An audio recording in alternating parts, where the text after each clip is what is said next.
This is going to be the discussion for the first few chapters of Ethics in a Nutshell. Mainly going to stick to the content and just assume everybody knows the questions already in an effort to try and save some time since this will probably be a lengthy one. But first up, we've got philosophical ethics, which is just the formulation of arguments and the sharing of reasons with another person to try and see what position is the most logically and reasonably sound. It's just basically a question of what we should choose to do morally as human beings. And so, in response to saying that you don't need philosophical ethics and that you've got your religious beliefs and that's all you really need in life, um, being able to have discussions with other people in which you're well versed in both can be very beneficial. You can have your religious beliefs that no one is going to try and take away from you, but having knowledge of philosophical ethics allows you to enter into like very productive conversations that having a strictly religious mindset in wouldn't help you all that much. Um, you wouldn't necessarily thrive. A great example that my professor used in one of his videos is that if you're trying to have a conversation with somebody that's Hindu or an atheist, for example, and you use the Bible or you try and quote scripture in an effort to make an argument with them, probably won't work very well. It's probably not going to be very compelling. However, if you've got knowledge in making arguments on the philosophical ethics side of things, it allows for both parties to make much more progress from a conversational standpoint and hopefully arrive at a middle ground um, while still respecting their religious standpoint and views. And so, in response to ethics all being a matter of personal opinion, or in other words, ethics being morally subjective, some situations, such as another one that my professor highlighted in one of his videos, like taste, for example, that can be sometimes morally subjective. Actually, taste, for example, is a lot of the times morally subjective.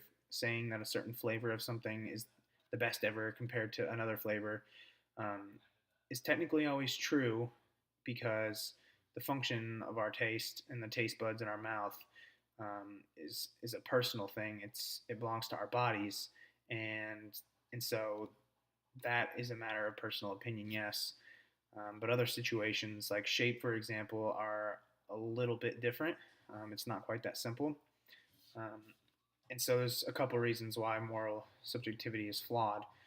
Two people claiming that the earth is flat or spherical can't always be correct like they can if they say that this is the best flavor of something because shape is caused by something that's external to ourselves. It's outside of our realm of control.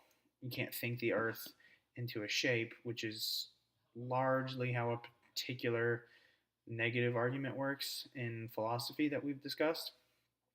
Mental states, they don't influence the actual existence of a thing.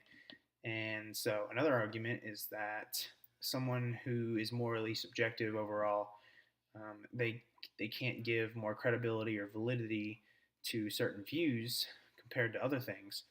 And so essentially all views to them are equal.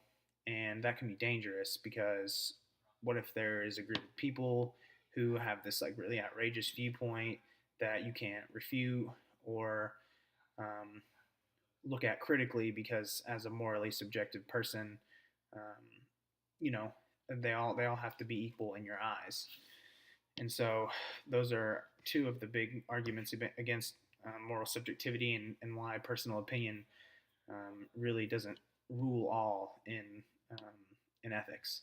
And so um, overall, I'm not sure what the ratio is as far as people who don't agree with the arguments against moral subjectivity versus those who do.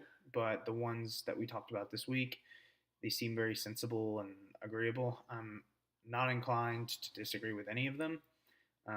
It does work in some cases, moral subjectivity, and it's kind of a neat and cool thing to imagine, but it can't always work, and the mind doesn't have the power to instantly create things, and we have to view and understand certain things in the world accordingly.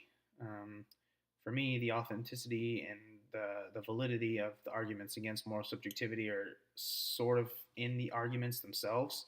As you read them, they sort of just make sense, and that's why they work. And so I definitely agreed with both of them. They just make sense. So that is it.